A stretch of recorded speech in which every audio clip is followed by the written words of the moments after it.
अस्सलाम वालेकुम, welcome back another part. And ये जो हमारा वीडियो है इसमें हम पार्ट 6 एंड पार्ट 7 दोनों पार्ट्स को कवर अप करेंगे, क्योंकि वीडियो ज़्यादा छोटी बन जाती है जब हम एक एक पार्ट को अलग अलग से कवर अप करते हैं, क्योंकि ये टॉपिक्स ज़्यादा बड़े नहीं है। इन टॉपिक्स पे ज़्यादा बात करने के लिए हमारे पास कुछ नहीं होता, तो हमारी वीडियोस बहुत शॉर्ट बनती हैं।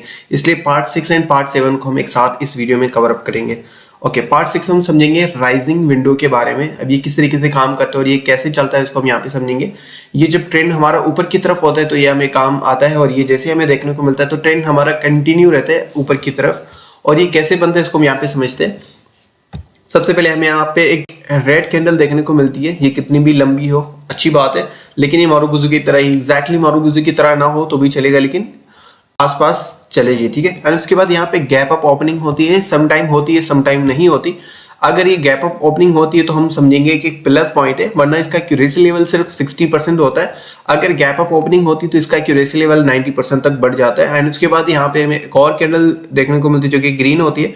एंड उसके बाद हमें वेट करना होता है कंफर्मेशन का कि जो थर्ड कैंडल है इसकी हाई के ऊपर जाके क्लोज हो, तो हम समझेंगे कि ये कंप्लीटली राइजिंग विंडो की तरह काम करता है। अब इसको हम यहाँ पे चार्ट पे समझते हैं कि कैसे काम करता है। अगर हम यहाँ पे देखेंगे ट्रेंड हमारा ऊपर की तरफ जा रहा है, ठीक है, क्योंकि ये राइजिंग विंडो है। हमें यहाँ पे एक बुलिश ग्रीन कैंडल देखने को मिली। उसके बाद यहाँ पे थोड़ा सा गैप अप ओपनिंग हुई है। अगर हम यहाँ पे क्लोजिंग देखेंगे, इसको हम थोड़ा सा यहाँ पे ज्यादा जूम इन करें तो क्लोजिंग हमारी यहाँ पे हुई है, ठीक है। एंड हमारी जो ओपनिंग है सेकंड कैंडल की, वो इसकी गैप अप ओपनिंग हुई है थोड़ा सा ऊपर। इतना भी चलेगा, अगर इससे कम हो तो फिर नहीं चलेगा। इतना तो कम से कम होना चाहिए कि हमें पता चले कि हाँ गैप अप ओपनिंग हुई है। जो बाइंग है वो प्रेशर बहुत अच्छा है।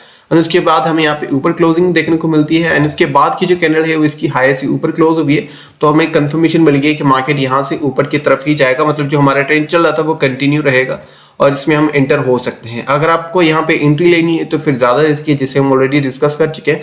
मैं आपको सजेस्ट नहीं करूंगा। अगर आप फिर भी एंट्री लेते हैं तो आपको 1% फंड यूज करना चाहिए, और लेवरेज में अगर आप हैं तो फिर आपको 2x या 3x से ऊपर नहीं जाना चाहिए।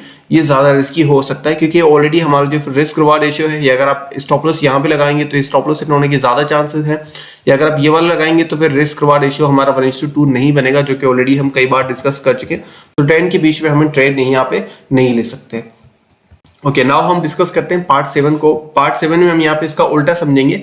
जैसे हमने यहाँ पे राइजिंग विंडो समझा था, अब यहाँ पे फॉलिंग विंडो के बारे में समझेंगे।